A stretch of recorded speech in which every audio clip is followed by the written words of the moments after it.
Condensed Bat-Supe in 30 seconds. The following podcast contains material originally broadcast in 1946 and includes historical language and portrayals of racism and intolerance. The story depicts a hate group and uses offensive language to represent their harmful ideology. We acknowledge that the language used in this episode may cause discomfort to listeners. The intent of this episode is to demonstrate the evils of racism and intolerance, and to highlight the importance of fighting against hatred in all forms. Listener discretion is advised. The following is transcribed. Welcome to Condensed Bat-Supe. Now with 66% fewer superheroes than our regular podcast, which makes Condensed Bat-Supe even less nutritious, but still just as delicious. We're featuring episodes of the adventures of Superman without the caped crusaders.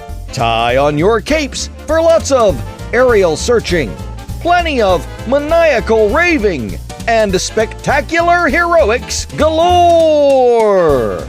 In this edition of Condensed Bat-Supe, we proudly continue one of the most famous and consequential Superman stories of all time, with Chapter 13 of The Clan of the Fiery Cross, as originally broadcast on June 26, 1946.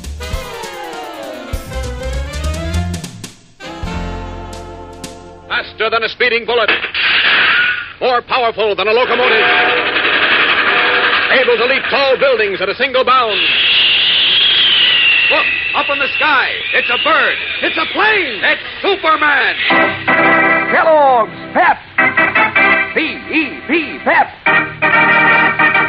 Kellogg's Pep, the Sunshine Cereal, presents The Adventures of Superman.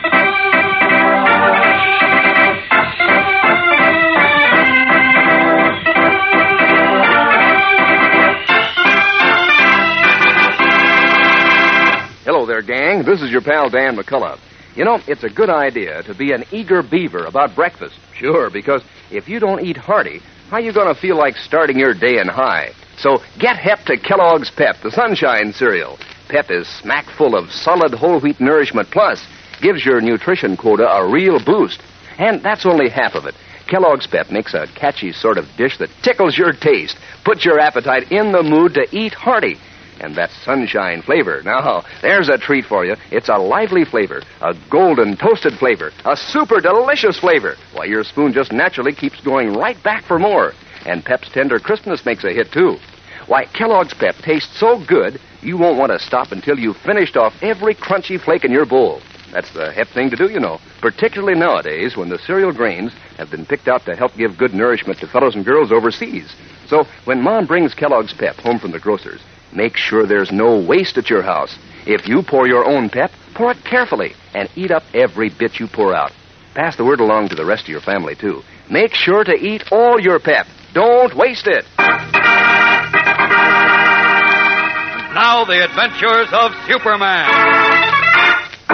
Certain that Jimmy Olsen and Editor Perry White were in the hands of a group of hate-mongers and terrorists known as the Clan of the Fiery Cross, Clark Kent tracked down a boy he believed knew the identity of the robed and hooded bigots. The boy was Chuck Riggs, nephew of Matt Riggs, the Grand Scorpion of the Klan. And when Kent appeared before him as Superman and promised him protection, Chuck revealed the identity of his uncle. Unable to find Matt Riggs in Metropolis, Superman, guided by Chuck, streaked to a clearing in the hills, used by the Klan as a meeting place, but arrived after Jimmy and White had been taken several miles away to be executed. As we continue now, Superman, every sense alert, stares about the dark, deserted clearing. Chuck speaks to him anxiously.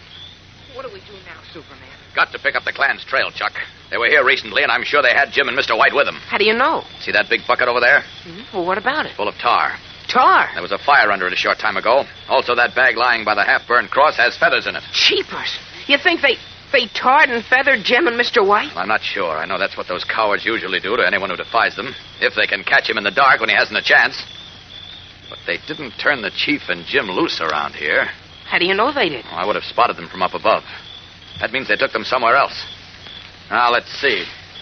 These big tire tracks were made by a truck. Oh, 2 trucks. Yeah, my uncle's trucks. That's how the Klan travels. Uh-oh. What's the matter, Superman? Both trucks took this rutted trail that goes through the woods and out to the main road. Come on, up Up with you, Chuck. Fast. Are we going to follow the tracks? We're going to try to. All right, hang on now. Up and away!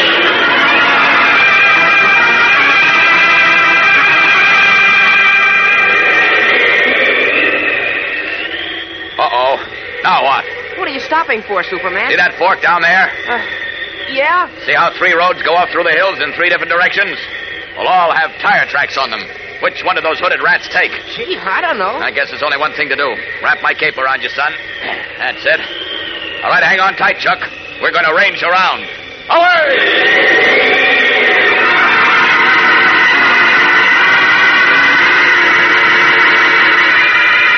Flashing in great arcs through the sky above the hills, Superman's keen eyes search desperately for a sight of the clan trucks bearing his friends.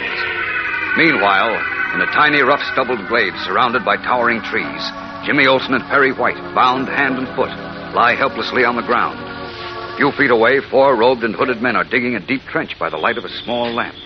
A dozen other clansmen stand nearby with Matt Riggs, their grand scorpion. As soon as they finish digging the grave, Mr. White, No. Take it easy, Jim. How can I?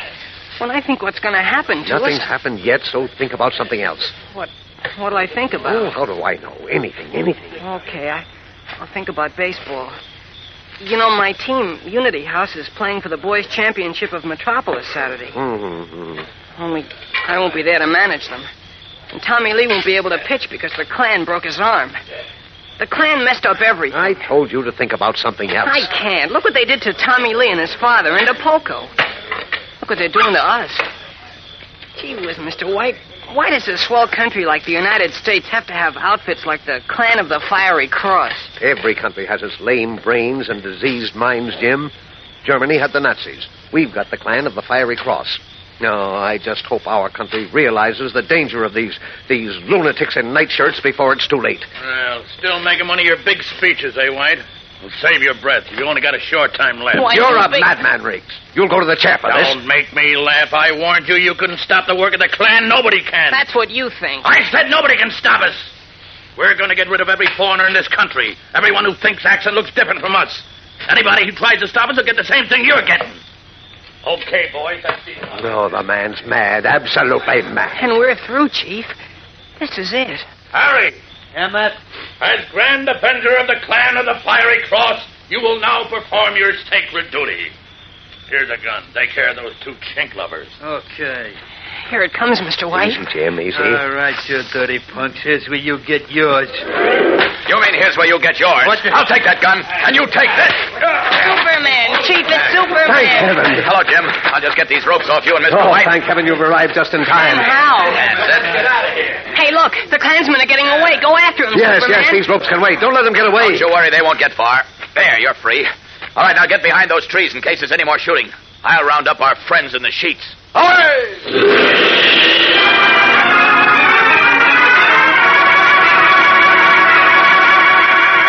Like a great flashing eagle, the man of steel pounces upon the terrified Klansmen as they seek wildly to escape through the woods. Swiftly, he rounds them up, herds them into their truck, and ropes them securely together.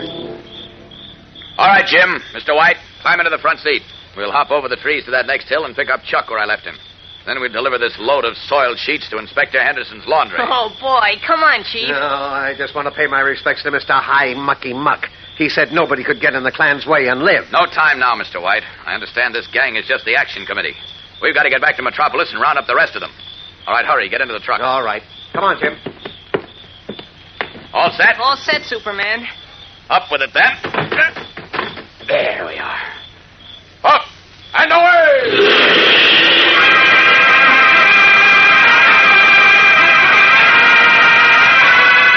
Lifting the huge truck as if it were a child's toy, Superman carries it swiftly over the trees to where Chuck Riggs waits for him, then streaks on to Metropolis and lands in the parking area behind police headquarters.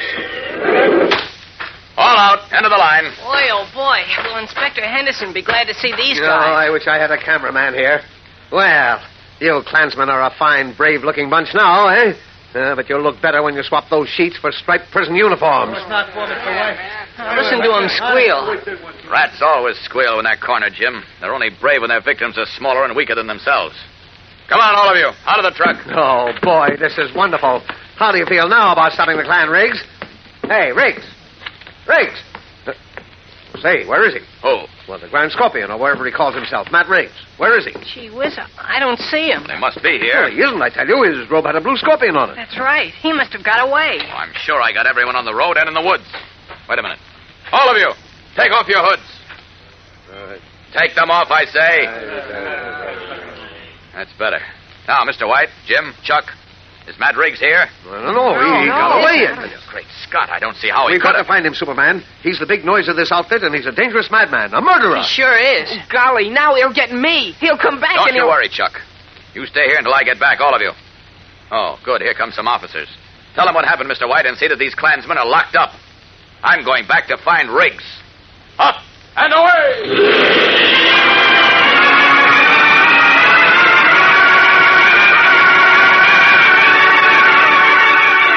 Once more taking to the skyways, the Man of Steel rockets back to the glade in the hills.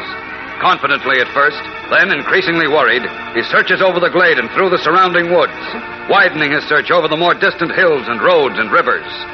But the hours go by, and still he is unable to find Matt Riggs. What has happened to the cunning, half-mad leader of the clan of the Fiery Cross? We'll find out in just a moment. So stand by for the exciting climax of today's episode.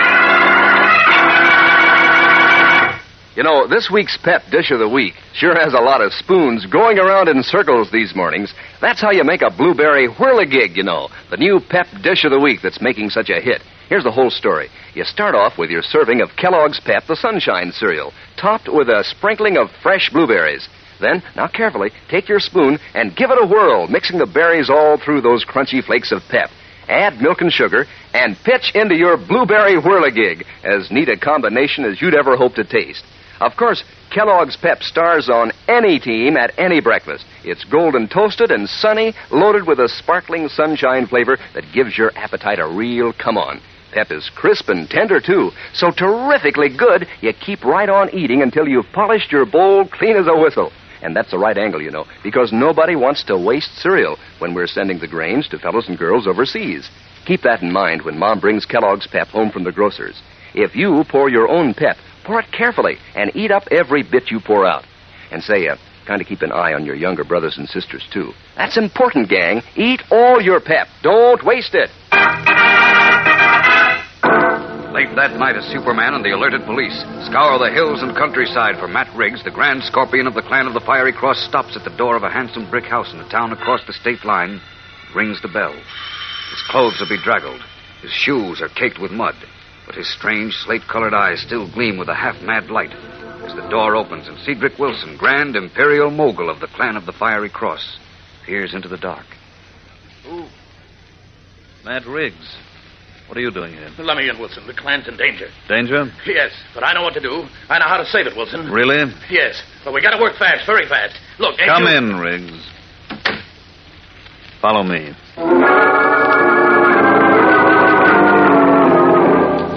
Quickly, the Grand Scorpion and the Grand Imperial Mogul, supreme national leader of the clan of the Fiery Cross, disappear into a darkened hallway inside the handsome house. What is Matt Riggs' plan?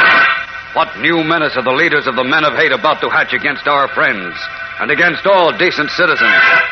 Our story has taken a strange new twist, fellows and girls, which makes tomorrow's episode packed with thrills, drama, and surprise. So don't miss it. Tune in, same time, same station. And remember, for breakfast, it's Kellogg's Pep. For excitement, the adventures of Superman.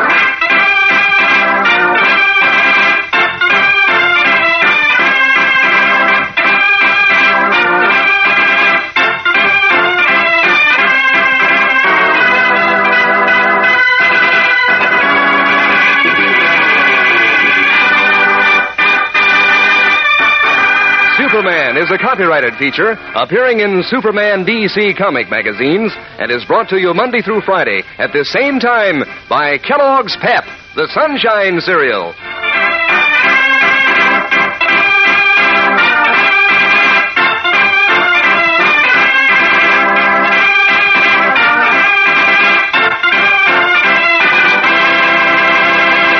Say, kids, if you're training your dog, try rewarding him for good behavior with Kellogg's Grow Pup.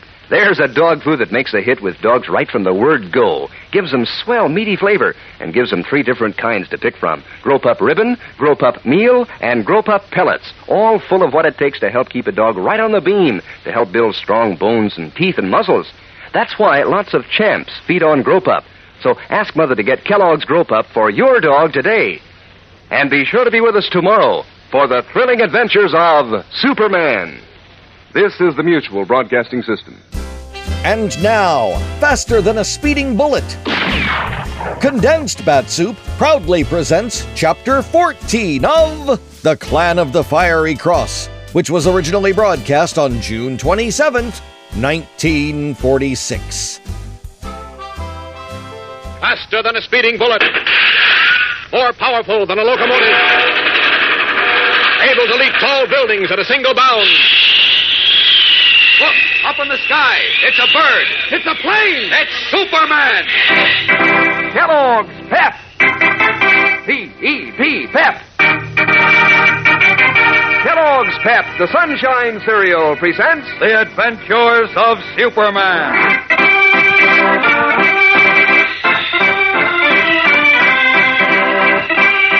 Today our story takes a new twist as Matt Briggs, fanatical leader of the Clan of the Fiery Cross, eludes capture and carries new plans for attack to the Grand Imperial Mogul of the terrorists.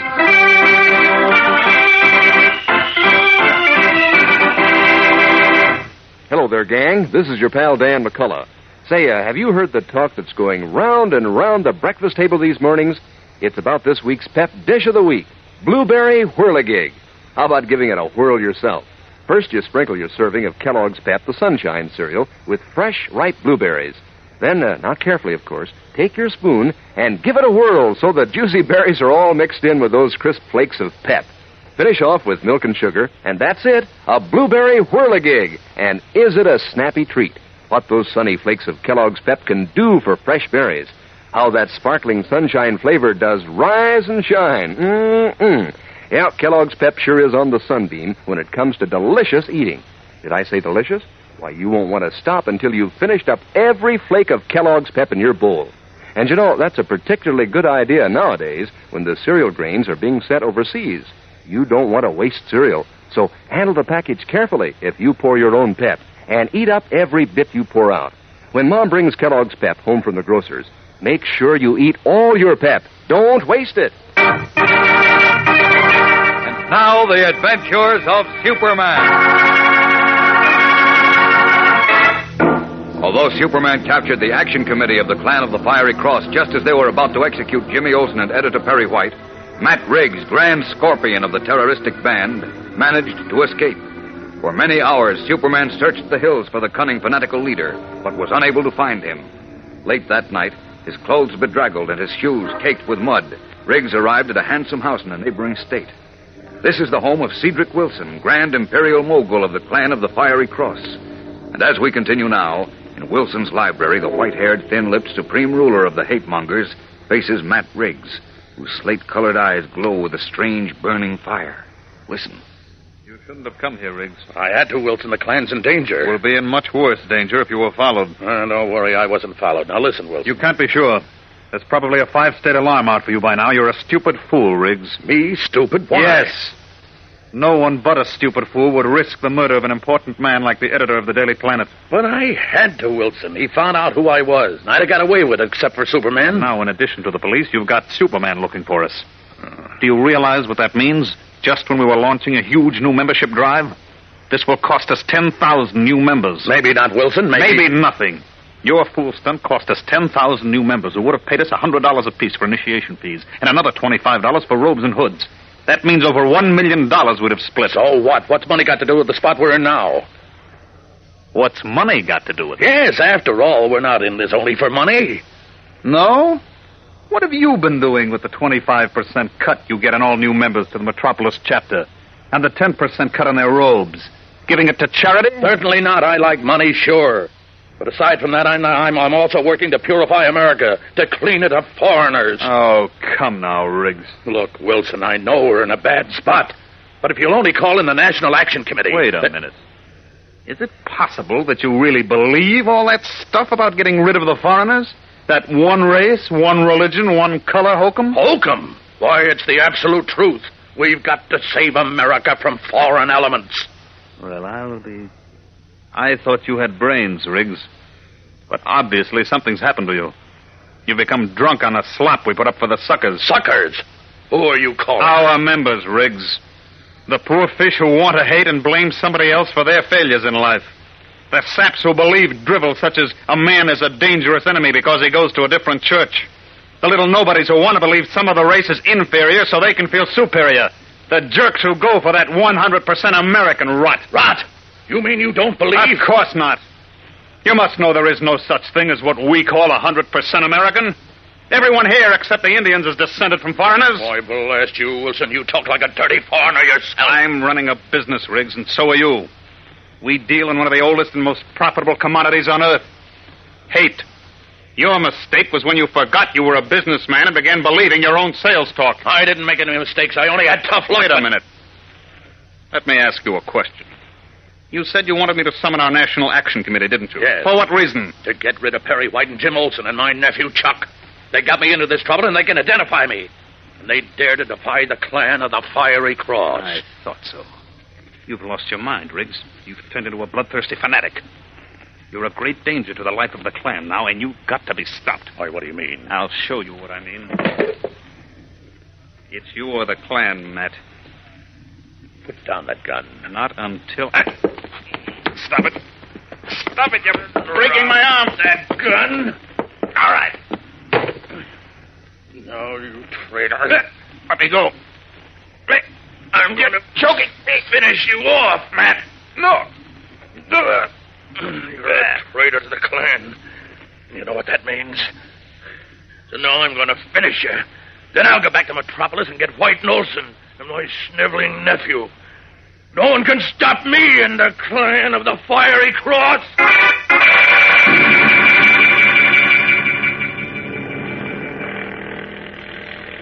When is the next plane to Metropolis? Flight 12 leaves in 10 minutes.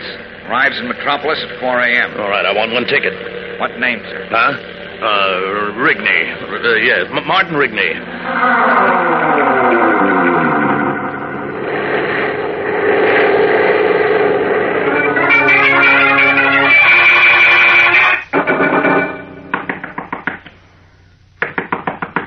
Just a minute. What? Matt Riggs. Not so loud. Come on, get dressed, Fred, and come with me. Where? Never mind where. This is a clan order. But, Matt, all the cops are looking for you. It's in the papers and on the radio. So what? We got a job to do. What job? We've got to get rid of Perry White and Jim Olsen and my nephew. Then there'll be nobody left to testify against me, and the clan can go on. Now, come on, hurry up and get dressed. Not me. I've had enough of the clan. I don't want to go like a chair. Good night. Now, wait a minute. Boy, the dirty yellow rat.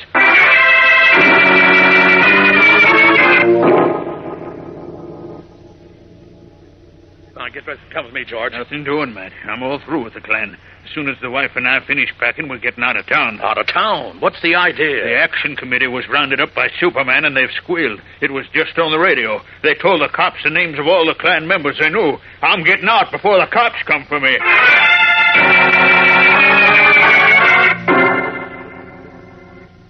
Matt Riggs. Holy smoke, I thought it was the police coming for me. Get out of here. Now, wait a minute, Tom. Get away from here, I said. I don't want to hear any more of your smooth talk. I'm game for scaring foreigners by flogging and tar and feathering, but murder, not for me. Go on, get away from my house.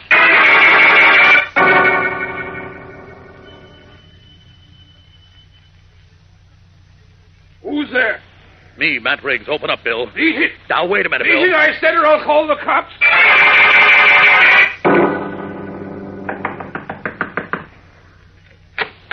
Listen, Joe, there's a big job to do for the clan.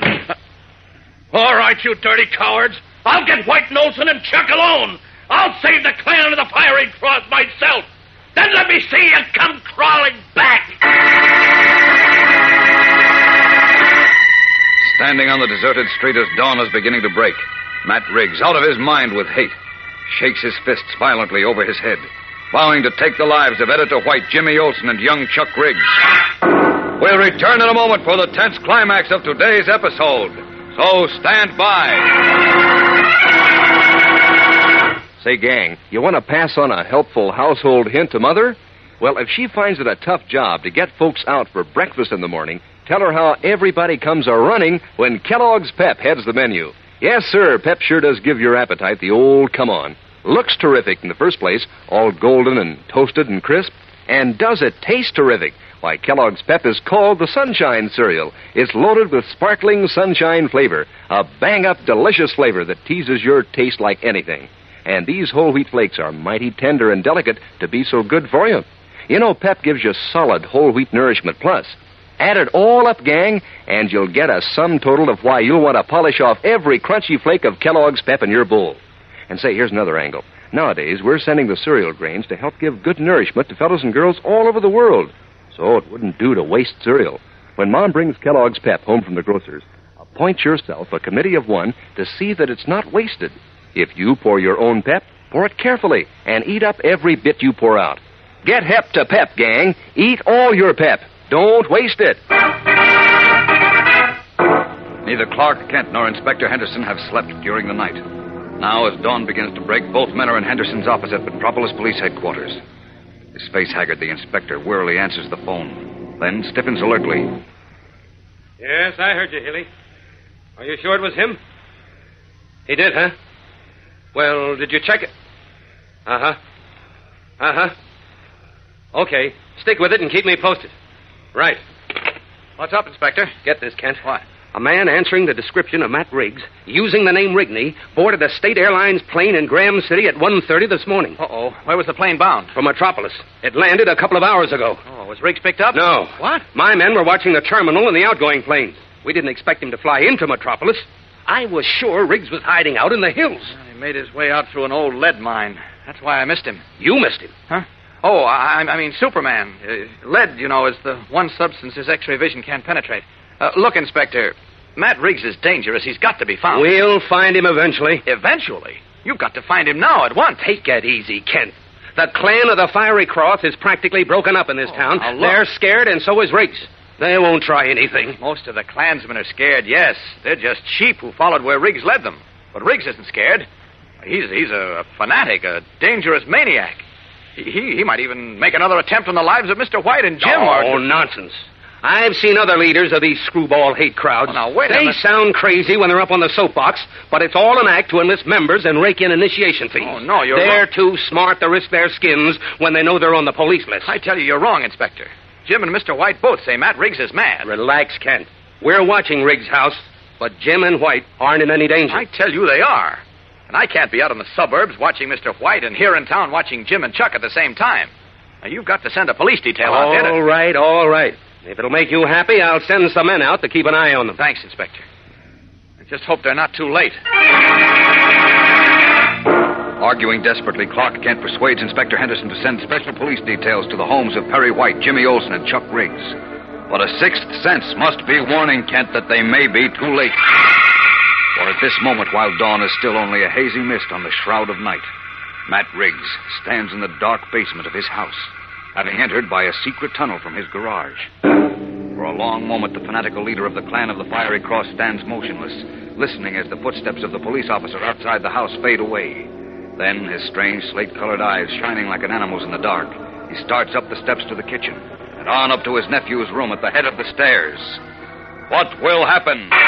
Tomorrow brings an episode in which many exciting things happen, so be sure not to miss it.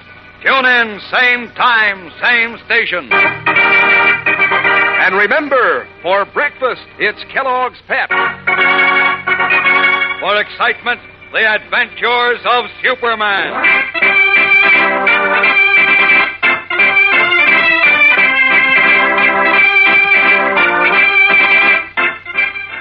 Superman is a copyrighted feature appearing in Superman DC comic magazines and is brought to you Monday through Friday at the same time by Kellogg's Pep, the Sunshine Cereal.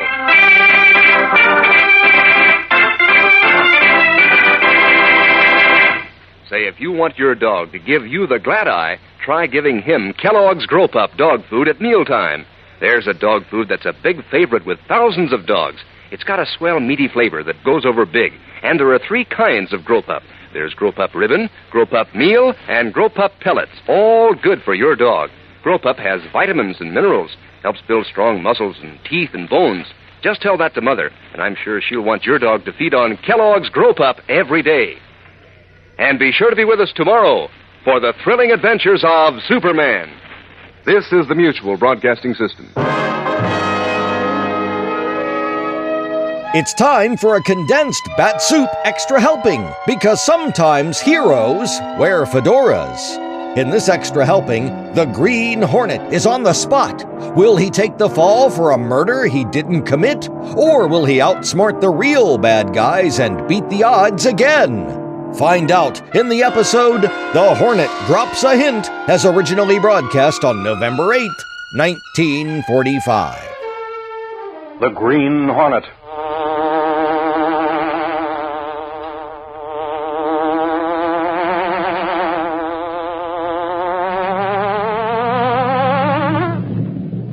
He hunts the biggest of all game, public enemies who try to destroy our America.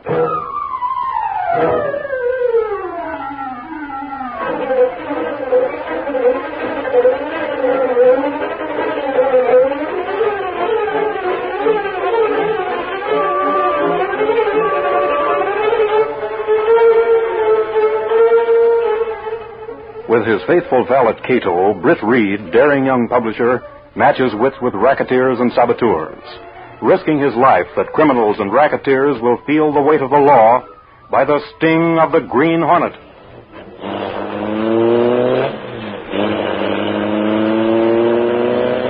Ride with Britt Reed in the thrilling adventure, Hornet Drops a Hint.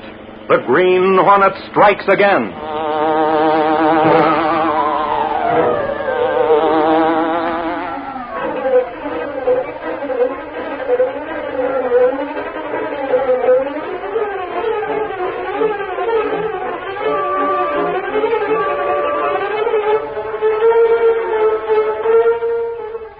Smoothie Lawrence was everything his name implied. Smooth of speech, suave of manner, and smarter than most of his kind, men who flaunted the law and lived by their wits. But on one occasion, Smoothie had been outsmarted by another man, and the law had closed in. That was 2 years ago, and for 2 long years he had paid his debt to society. Now he was free again. It was dusk as Smoothie Lawrence entered the Water Street Cafe and walked over to the bar. His mind was filled with hatred for the man who had taken 2 years out of his life, and his face was grim as he stopped at the bar and gave his order. Give me a double rye, Joe. Yeah. Well, hiya, Smoothie. Double rye coming right up. There you are, Smoothie. Thanks. You got things lined up for yourself? Before I start lining anything up, I have to get something off my mind. Yeah? I've been noticing you got something bothering you. That's right, I have. A dame, maybe? No, not a dame, Joe. I'm trying to figure out a way to get back at the double-crosser who caused me to be sent up. Yeah, I remember. The paper said you was put on the spot by the Green Hornet. Yeah, that's right. Well, now you know. Holy smoke, Smoothie. You better steer clear of that guy. Forget it, Joe. I know what I want to do, and I'll find a way. See you later. So long. Hey, so long, Smoothie. And good luck.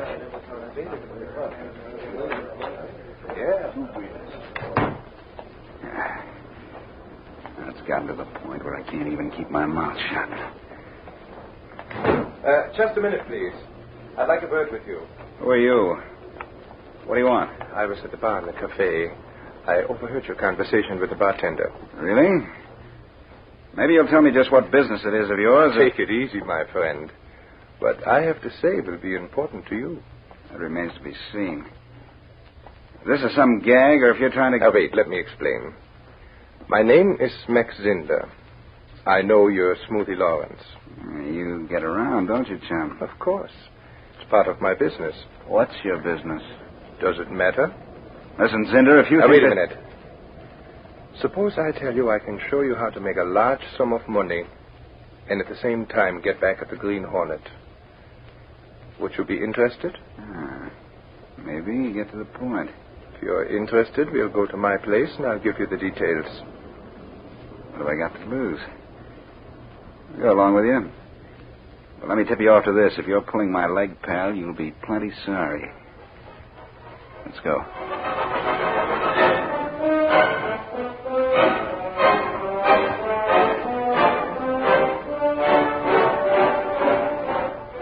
A short time later, in an apartment on the west side, Smoothie Lawrence listened intently as Max Zinder outlined his plan.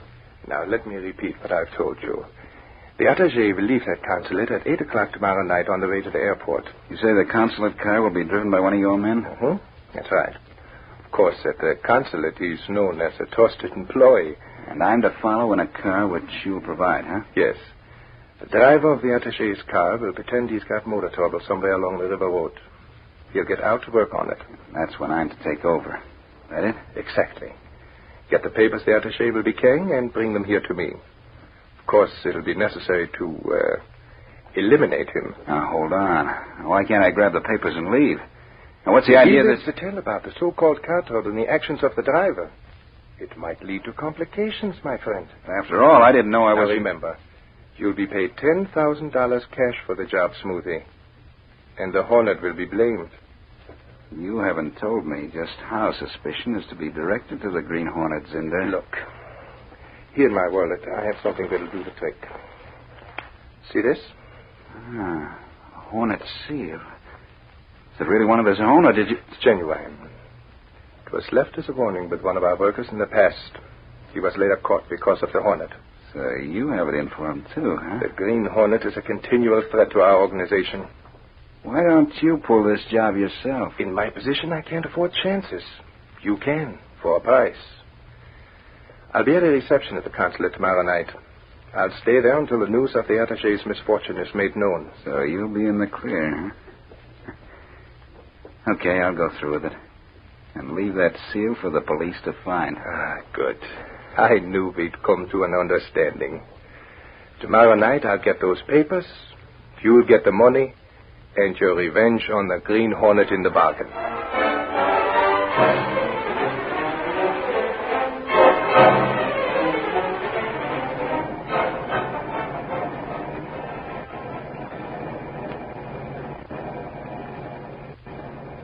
What is wrong, driver? I don't know, sir. There's something wrong with the Well, motor. then do something. I'll miss my plane if we're delayed. Yes, sir. Yes, I'll have to stop.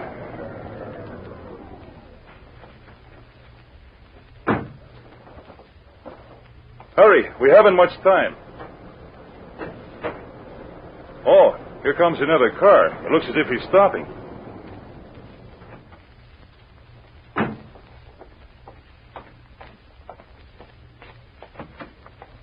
Good evening. It's nice of you to stop, senor. We seem to be having trouble. Your troubles are just about over, pal. Wait, I don't understand.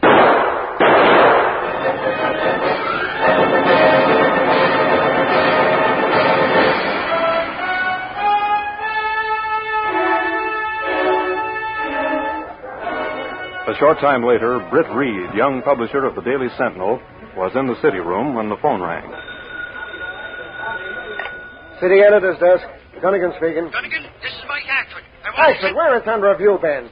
What's the idea of staying out all afternoon without calling in? I'm at cops' headquarters and I have a story. Yeah, I thought so. That's your usual hangout. Now you listen to me, Ashford. I got a story, Gunnigan. A scoop. Let me get a word in edgeways with you. Why didn't you say so? What is it? A murder. It happened on River Road. An attaché was shot by the Green Hornet. What? Hold on, I'll connect you with Rewrite and you can give the details. I ain't got any details yet. I'll call Rewrite later. So long. Why haven't you? What's the idea of... Hello? Hello? Oh, he hung up. That guy will drive me to the nut house. Somebody get to the composing room, quick. Tell him to set up a lead for an extra. Attaché murdered by Green Hornet. Hurry up. Gunnigan, is that what Axford told you? That's right, Chief. Says the attaché was shot to death out on the River Road by the Hornet. I see. Well, let me know the details as soon as you get them. I'll be in my office. Right.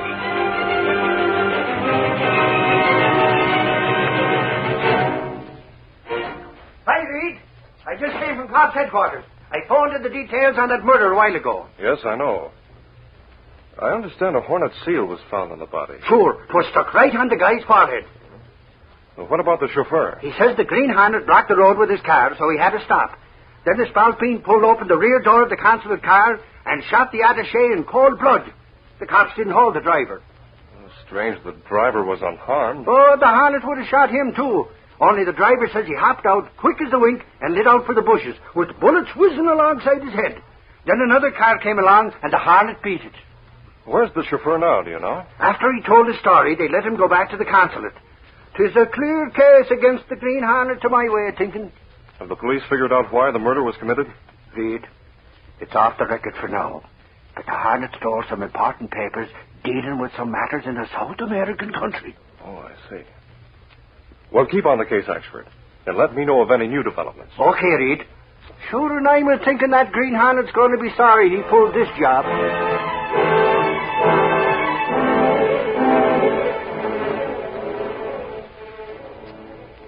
Later, Britt Reed went to his apartment where Cato, his faithful Filipino valet and the only person knowing his identity as the Green Hornet, was waiting.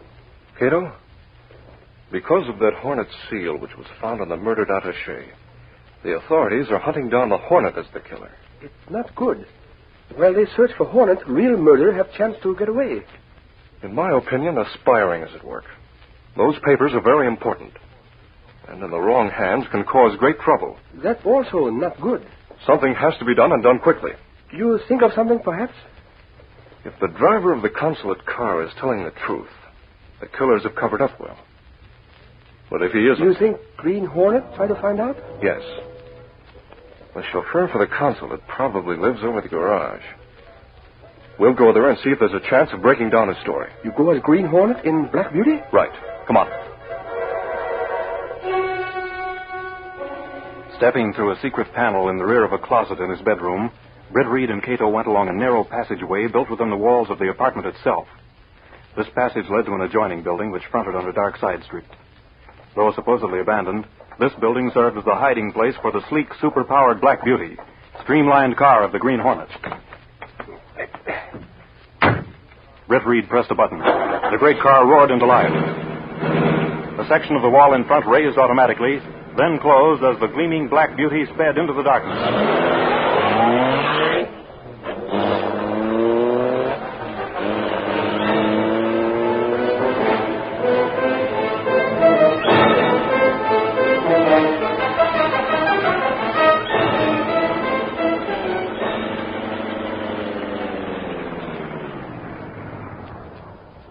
There's a light over the garage, Cato. Yes. We go in now? The sooner the better. We have to move carefully. The police may have posted a man at the house. Come on. Moving through the shadows, Britt and Cato skirted the back of the garage and cautiously drew near the entrance to the stairway that led to the rooms above. They found the lower door unlocked and went up slowly and quietly until they reached a landing at the top of the staircase. This is it, Cato. I'll try the door. That's strange. This door's unlocked, too. Well, here goes. Don't make a move, Rob. What the? What's wrong? Great Scott. This is the consulate chauffeur, all right. But he's been shot through the head. He's dead. Where do we leave now? Something happening outside. Get to the window, quick. It's the police. Some coming here, others go toward the place in the back where we hide the Black Beauty. I'll lock the door. What do we do now? We've got to think fast. They're coming up and we'll be caught like rats in a trap. And if they get possession of the Black Beauty, our goose will be cooked. But good.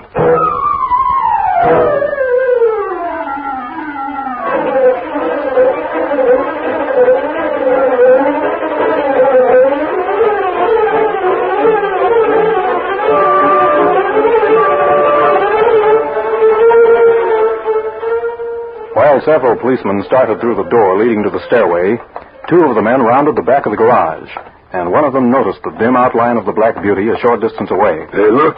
Car back there. Come on, it might be the Hornet's car. Listen, that's a car starting up inside the garage. Well, I'll be... He left that other car as a plant while they get away in one of the consulate cars.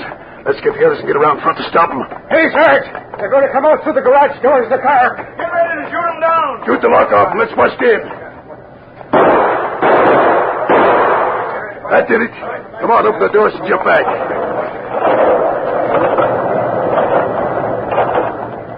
Look, nobody's in the car. Keep your guns handy. Must be hiding inside.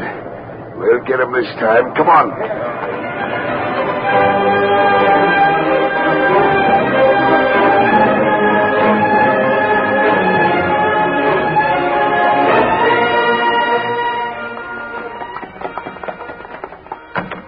Hop in, Cato. I'll drive. Lucky they fall for scheme, Mr. Dick. Yes. Did you break open plenty of those gas pellets inside the garage before we came out through the back window? Police found garage full of gas. They not follow us for some time. Good. Guess the killer tipped them off about another murder. That's why they came. We'd better get away from here now.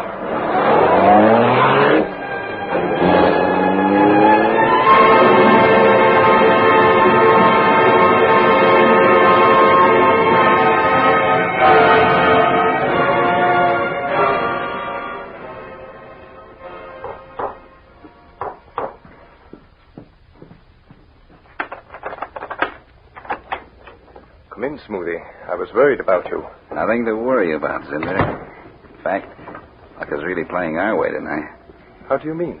Well, I attended to that job, getting rid of the consulate driver.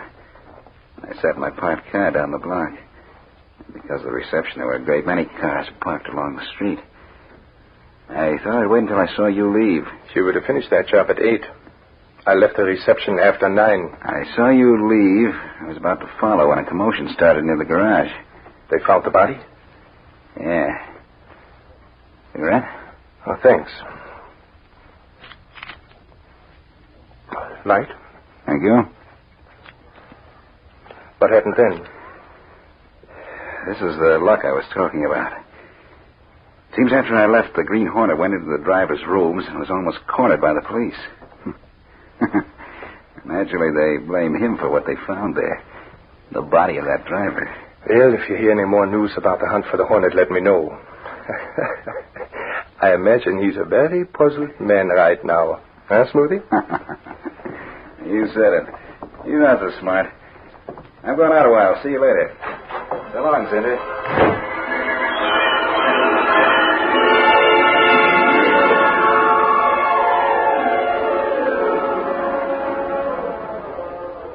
Meanwhile, Britt Reed and Cato returned to their apartment, where they discussed the new development in the chain of circumstances which were closing about the Green Hornet. It's great shock to know chauffeur also dead. Killer smart enough not to leave a clue behind. Maybe he's not so smart, Cato. What you mean? I picked up this paper match cover in the chauffeur's rooms. It's a Water Street Cafe on the cover. Yes. That's an underworld hangout. But that's not very good clue.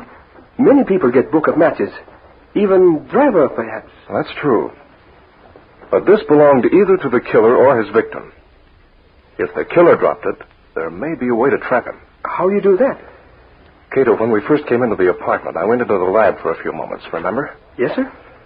I found out there's a clear fingerprint on this match cover. Oh, you send the match cover to police, perhaps? No, Cato. If I send it anonymously, it wouldn't mean anything. I can't send it as Britt Reed and tell them where it was found.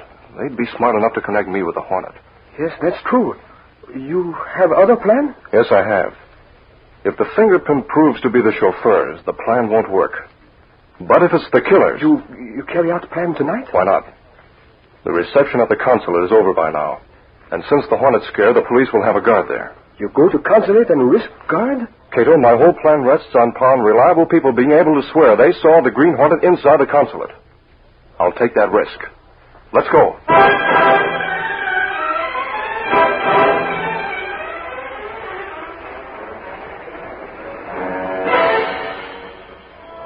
Arriving in an alley behind the consulate, Britt Reed and Cato left the Black Beauty and moved into the shadows near the house. After some time, Cato spoke. We watch library window long time now. Yes, but we can... Look, the consul's getting up from his desk. He's leaving the room. Yes. There. He put out the lights. You go in a few minutes? Yes. You stay outside the window in the shadows and keep the way clear for my escape. If anyone come here, I see him not interfere. Good. The police are on the front porch talking. They don't expect the Hornet to be returned here tonight, so guards haven't been posted in the rear. We really don't expect the Hornet to return here tonight, so one of you boys can go to headquarters with me. The other, you, Cassidy, can hang around out here. Okay, Sheriff. Guess the consul's a little nervous anyway. Sure, but you can't blame him with the guy being killed and all. Officer. What's that? Come quickly. There's a prowler in the library. Holy smoke. How do you know? I heard a noise in there. Sounds like someone at the safe. Cassidy, you go down to the library window in case he tries to get out that way. Okay, Sheriff. You come along with me. Right. This way, officer. This is the door of the library. I'll sneak the door open a little and take a look. See anybody? Glory be. Someone's trying to get into the safe and using matches for a light. The light switch is just inside the door to the right. Okay. When I give the word, we'll bust in, switch on the light, and catch him cold. I'm ready, Sarge. Here goes then. No! What the? Sarge! It's the Green Hornet! Use your gun, quick! Throw on cover! He's making for the long window. I'll get him! Hold on. Cassidy's outside. I'll go out the French window and see if he needs help. Hey, Sarge! Here's Cassidy, lying on the porch. What happened to him? I don't know. He's coming to now. Well, what happened, fella? I was sneaking up onto the porch to look in the window when someone whammed me from behind. Come on, we'll see if he got into the safe. He didn't get the safe open. Good, he dropped a book of paper matches. I'll take it along. What good will that do? You never can tell. It might have a fingerprint on it. Though that Hornet's been too smart to leave prints before. Yeah, but he didn't mean to drop that. That's right. I'll take it to headquarters and see what they can find. Let's hope it does show a print. Come on.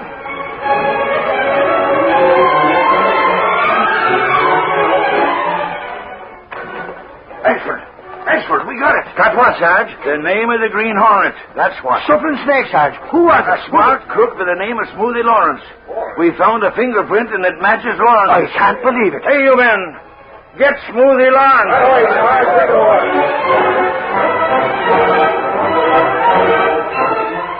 Any of the boys called in yet, Cassidy? Nope, they're still hunting, Sarge. We just gotta find Smoothie Lawrence.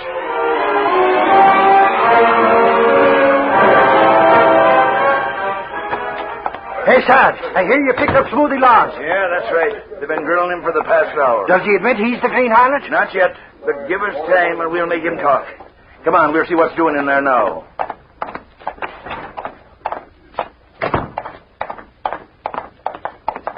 In here, Axford. I tell you, I don't know what you're talking about. I never did it. All right, Sarge, take over. This guy's stubborn. Listen, you. We got the goods on you. What do you mean? What's all this about? We saw the Hornet inside the consulate. He got away from us. But he dropped something. It had your fingerprint on it, which proves you're the Green Hornet. No, I'm not the Hornet. And being the Green Hornet, you're due to hang. Oh, wait, I'll talk. Go on, then. The guy you want is named Zinder. He thought up the Hornet gang. It was he who used the Hornet's disguise and killed that attaché. Believe me, I'm not the Hornet. Where's that guy Zinder? He lives at River Road in 10th, the brick house on the corner. Honest, he's the guy. He wanted me to help him, but I wouldn't do it. Sure. Come on, Axford. We'll get some of the boys and pick up that Zinder guy. If this mug Lawrence is the Hornet, we'll soon find out. Let's go.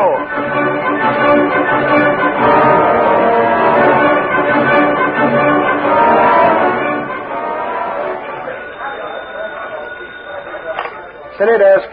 Dunnigan, hold everything for a big story. We've been holding everything for the last hour and a half, Axford. What about that guy they picked up? Is he the Hornet or isn't he? What do you... The cops have just picked up another guy by the name of Zinder. And what do you think? Listen to me. I ain't waiting to guess what... Okay. Now listen. When they got there, Zinder had a briefcase with the stolen papers in it. He was getting ready to clear out.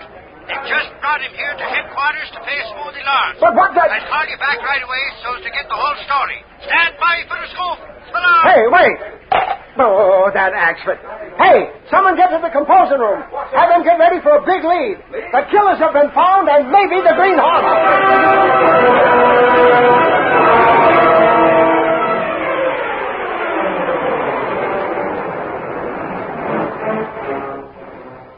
Later that night, Mike Axford entered the apartment he shared with Britt Reed and Cato. Still up, I see. Yes. I wasn't very sleepy tonight, Axford. thought I'd read a bit. Have a cup of coffee, perhaps? Coffee? Sure, thanks, Cato. Reed, with all the excitement and all, you sit there reading some love story, no doubt. No, a detective story. Detective story, he says. Reed, there's more goes on right around your own office than you'd ever find in one of them make-believe detective books. Oh, really? Now, don't tell me you don't know all that's happened tonight. Well, there's been some confusing reports over the radio about the police finding the Hornet. Police do a very good job catching Green Hornet. If man they catch is Hornet. Stop pipe dreaming, Cato. Take the Hornet at all they caught. They're sure of that now. Oh, too bad. Now, in this book I'm reading, there's a mysterious character... Silver snakes, you two ought to be stuffed and stuck in a museum somewhere, says I. Why you say that? Yes, Axford, what's eating you? Well, I'll tell you. While you and Cato moon around in this apartment, one of the biggest stories of the month was breaking tonight. What? The cops got the killer of both the attaché and that driver. Not to mention finding the papers that were stolen. Say, that is news. That ain't all. They caught a big underground spy, and he had a little book with the names of all his helpers in it. Nazi underground agents. Imagine that, will you? Axford, that's wonderful news. But about the Green Hornet. Oh, it was him who double-crossed the other two. A spy leader named Zinder and a killer named Smoothie Lawrence. They were so busy accusing each other, they alibied the Hornet on their murders. Then the Hornet not kill attaché? No, 'twas one of them guys posing as the Hornet. Of course, the Hornet was mixed up with him, but he put the finger on Lawrence with the fingerprints. You get it? He left Smoothie's fingerprints We get and the... Well, the Hornet provided the Sentinel with another scoop, didn't he? Reed, sometimes I wonder what you do without the Green Hornet to make the news for you and without me to tell you about it. Axford, without the Green Hornet, and of course you, life would be very dull. No, wait, that's something.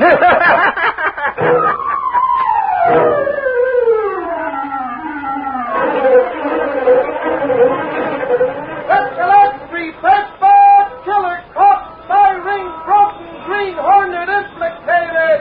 Read all about it. Green Hornet still inside. That's the Let's Free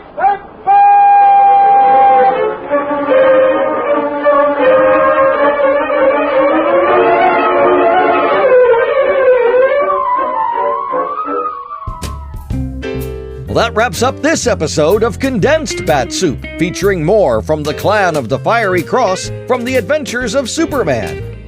Thank you for listening. Be sure to tell your friends to subscribe to Bat-Supe on their favorite podcatcher. We can also be found on YouTube and Facebook. We'll see you next time for another exciting edition of Condensed Bat-Supe as we conclude the story of the clan of the Fiery Cross and bring you another fine extra helping. Until then, up, and away! Incredible but true.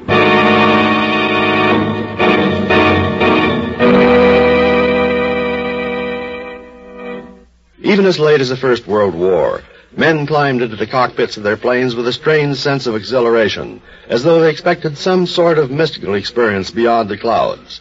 And indeed, there is, in the official records of the British Air Force, a story of two men who may well have had such an experience, though what it was, no one will ever know. The two men were Australians, one a pilot, the other an observer.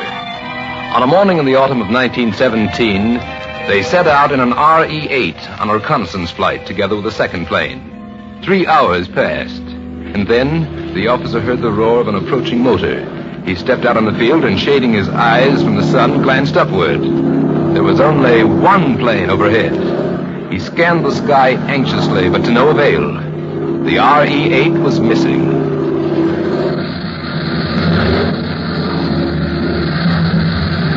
The other plane circled the field, landed, and taxied up to the aerodrome.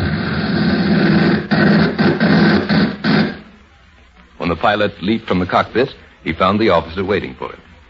Trouble? Oh, not so bad, sir. A couple of foreigners intercepted us on the way back. But the other men, where are they? Hanged if I know, sir. When the dogfight was over, we got back on the course. We took it for granted they were right behind us. And so they were, at least for a minute or two. And then? Well, they flew into a cloud. They should have come right out again. What could have happened to them? I don't By know. mid-afternoon, a heavy silence settled over the occupants of the aerodrome. The grim, almost sullen silence of men who know that 2 more of their comrades must be reported missing in action. Well, got to send out a call for replacements. They may show up yet, sir. Don't be a fool. Where could they be? That's just the point, sir. There must be some place. They couldn't have crashed. They could have if they met another enemy plane. But there weren't any others. Not between here and the spot we last saw them. Well, nevertheless, I've... Wait a moment, sir. Look. Look out there.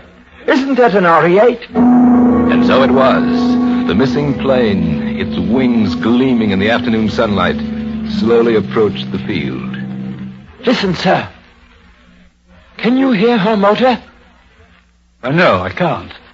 She's flying dead, sir. And that means trouble. In almost eerie silence, the RE-8 settled slowly toward the earth. She landed smoothly and gracefully, without a jolt, without even a shudder. The men hurried across the field, expecting each moment to see the 2 Australians climb out of the cockpit. But no one appeared. And when the officer reached the side of the plane, he could see its passengers still sitting quiet and motionless in their places. Where on earth have you... look at them. Good Lord, sir. They're dead. Both of them. What's more, they've been dead for hours. Medical examination served to corroborate the officer's judgment. The 2 Australians had died not long after they had last been seen. The plane itself had flown on until it was out of gas. And then it had made a perfect landing on its home field. Where it had been in the interim, what had kept it in the air, whether it was by mere coincidence that it had returned to the airdrome. All of these things are subjects for speculation. Only one thing is certain, that this is a story which so far has defied explanation. A story incredible but true.